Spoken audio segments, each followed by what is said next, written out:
Marley was dead to begin with. There is no doubt whatever about that. The register of his burial was signed by the clergyman, the clerk, the undertaker, and the chief mourner.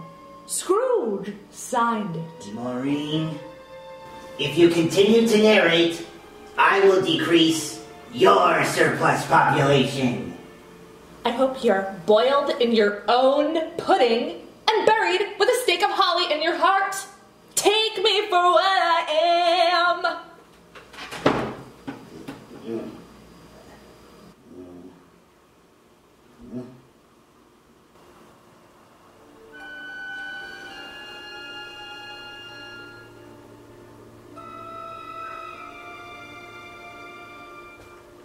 I love eggnog, I love eggnog, how I love you, eggnog, you are so delicious around Christmas time. Hey guys, it's Christmas time. Emily, Gerald's totally lost it. It's like he's lost the meaning of Christmas or something. What? Gerald? What happened? Well, this morning he said he wanted to watch A Christmas Carol, and I said, which one? And so then he went on IMDb, and his brain totally snapped. We've been here for hours. Hey, Gru!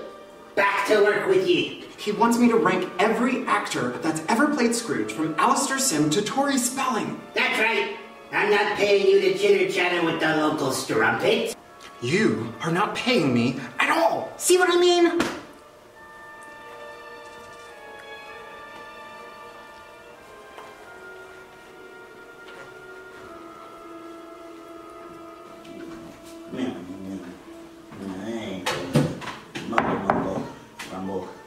Hey little guy. Hey little buddy. Why are you feeling so grumpy? I don't know.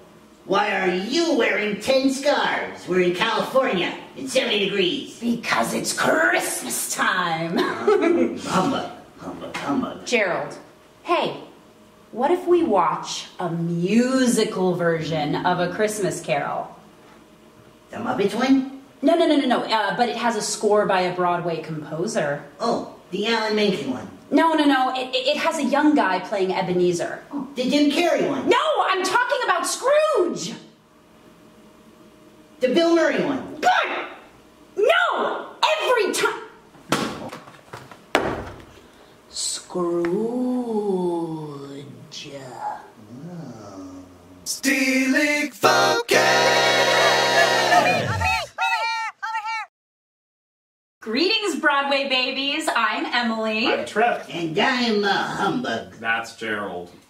And welcome to Stealing Focus. The show where we review TV and movie musicals, comparing them to their source material, but rating them on their own merits. to determine whether or not they live up to our lofty expectations as true aficionados of the Great White Way. We'll be looking at the moments that are the ghost of Christmas standing O, Thank you!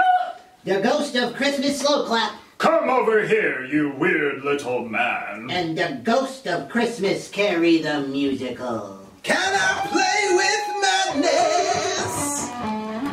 Why do you have your guitar? I couldn't find a side, so I brought my axe. Boo. God, that's terrible. I thought he was supposed to be mute. As you probably already know, A Christmas Carol is the most adapted story in the history of anything. But today we're going to focus on the 1970s movie musical version Scrooge, with book music and lyrics by Leslie Bricusse. Bricusse? Bricusse. Bricusse?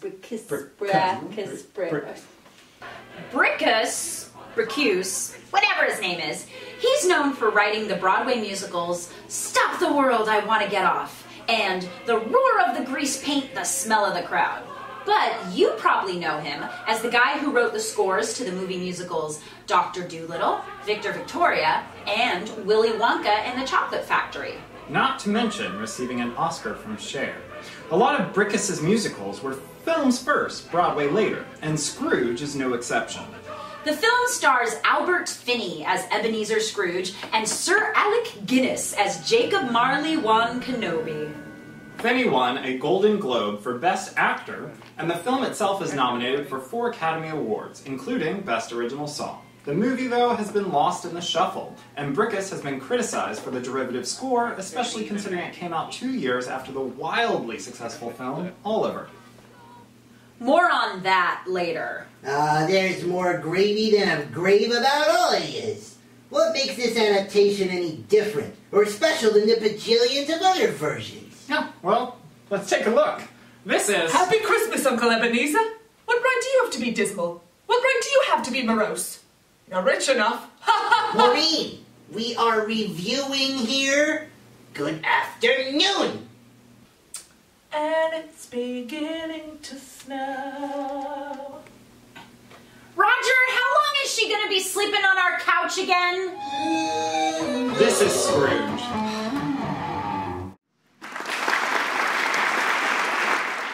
Believe it or not, there is a lot to applaud in Scrooge. I know we say this a lot on this show, but the casting of this film is just perfect. Everyone in it looks like they stepped right out of the pages of a Dickens novel. And when I think of Bob Cratchit, I think of David Collings. He is the cratchetiest Cratchit who ever Cratchited. It's an adaptation, of course, so there's a lot added. My favorite is a song after Scrooge releases Bob from work on Christmas Eve. Bob Cratchit and his youngest children, Kathy and Tiny Tim, go around a glorious London market and buy Christmas trees. He just seems like the best dad ever. Making the very little money he received for his Christmas bonus seem like a fortune. Look at him, dancing around, doing anything to make his kids smile. Yeah, and it's a great opportunity for us to meet the Cratchit family before their appearance in the Ghost of Christmas Present section later on. You've already met these kids in the family, so you're rooting for them. Because the kids in this movie are amazing. There's this funky Cockney street urchin singing, "Art the Herald Angels Sing," and little Kathy Cratchit pining for that dolly in the corner. And then there's the part where Tiny Tim thinks Father Christmas didn't bring him a present, but oh wait, look, he got a carousel and now he's happy. Oh my God!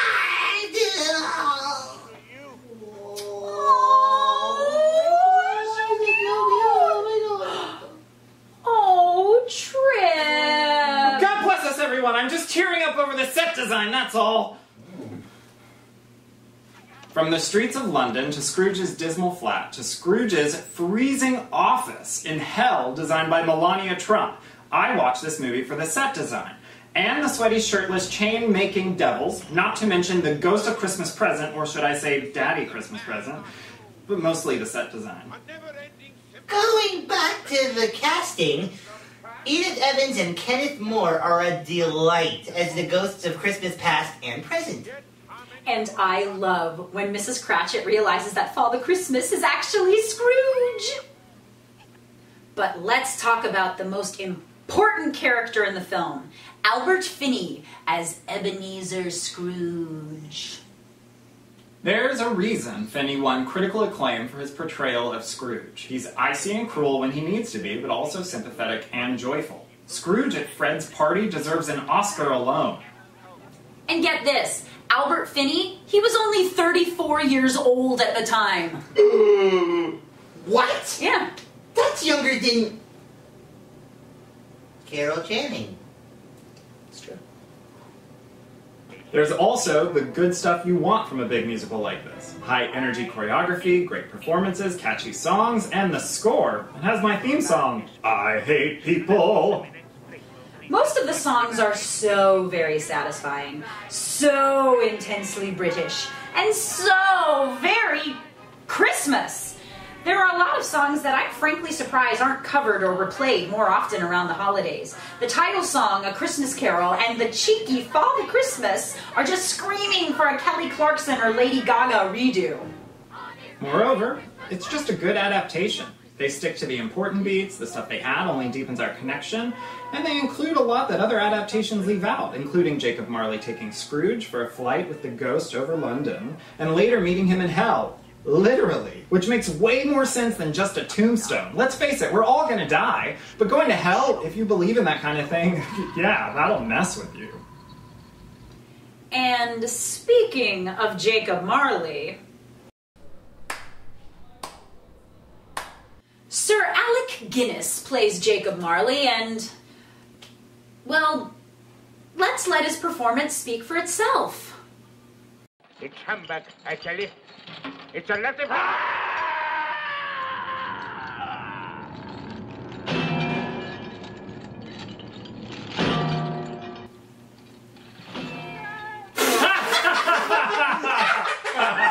What is he doing with his arms?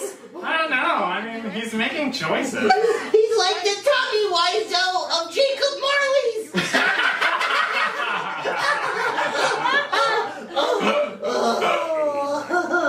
Guinness seems to have decided that since Marley was a ghost, he should move like one. His arms are otherwise inexplicable. These are the days before CGI too, so there's no enhancement to help.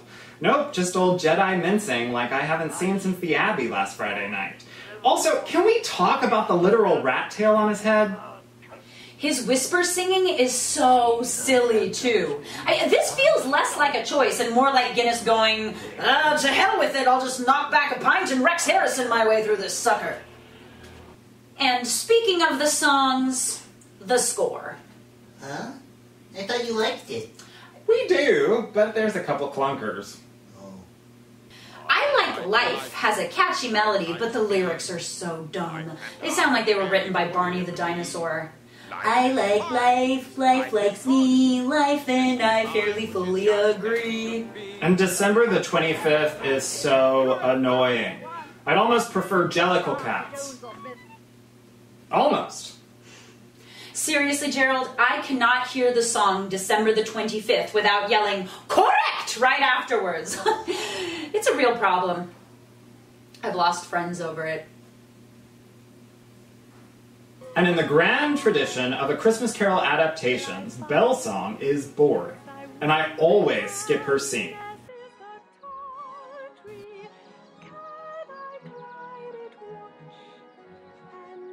Oh, I forgot about young Albert Finney here. Never mind. I'll suffer through it.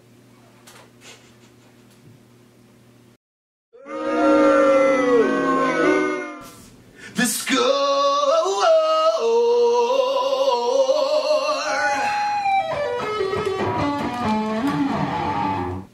Remember at the beginning of the video where we mentioned the film version of Lionel Bart's Oliver?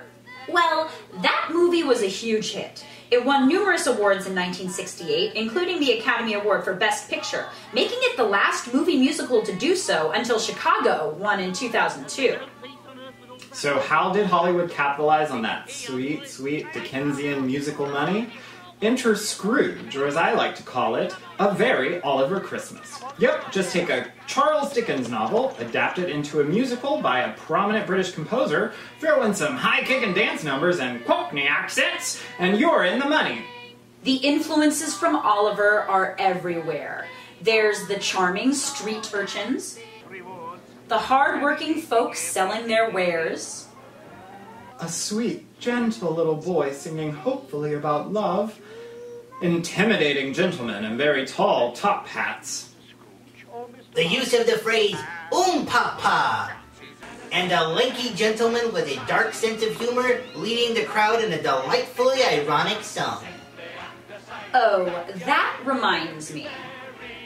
Thank you very much. The Academy Award nominated original song from Scrooge is basically the exact same song as Consider Yourself from Oliver. It's the same song. Yeah, come on, Gerald. It's like Bricusse wasn't even trying here. Watch. Consider Thank you yourself. very much. Thank you very much. That's the nicest thing that anyone's ever done for me. Derivative though it may be, and really what Christmas Carol adaptation isn't, Scrooge is a delightful movie musical that really deserves more love than it gets these days. It's a faithful adaptation of the source material, and one of the best Ebenezers you'll ever see. If you've never seen Scrooge, I suggest you take a break from the Muppets or Disney Christmas carols this year and try this one on for size. You're right, guys. I can already feel the spirit of the season returning. You, boy, what day is it?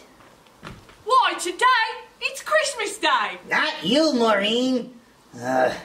Go to the market and fetch the Christmas goose in the window. What? The one as big as me? No! That's too much goose. Ugh. You, boy. What? I'm not a boy. M. Harris! That's right. I'm here because I want to be with my friends on December the 25th. Correct! We talked about that, Emily. And I wanted to make sure Gerald got into the holiday spirit. I sure did, social media sensation M. Harris. I will honor Christmas in my heart and try to keep it all the year. Yeah, maybe not all the year. I would go insane if we had to do this every day. Who wants that, Gerald? Come on, everybody. Let's party like the Fezziwigs. Yay! Ready, everybody? Yeah! Okay, you at home, sing along too. And... Deck the halls with boughs of holly, fa la la la la la la la la. 'Tis the season to be jolly, fa la la la la la la la la. Don we now our gay apparel, fa la la la la la la la la. Troll the ancient Yuletide carol, fa la la la la la la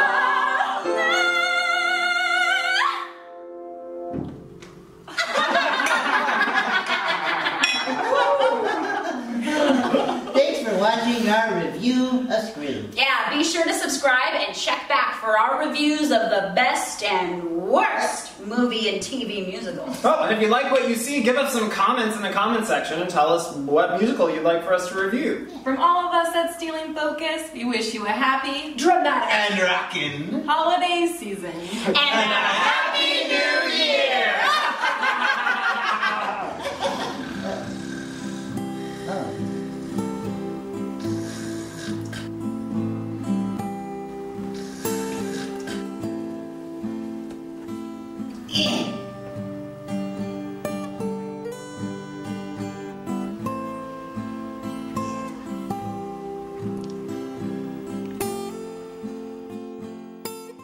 Steve.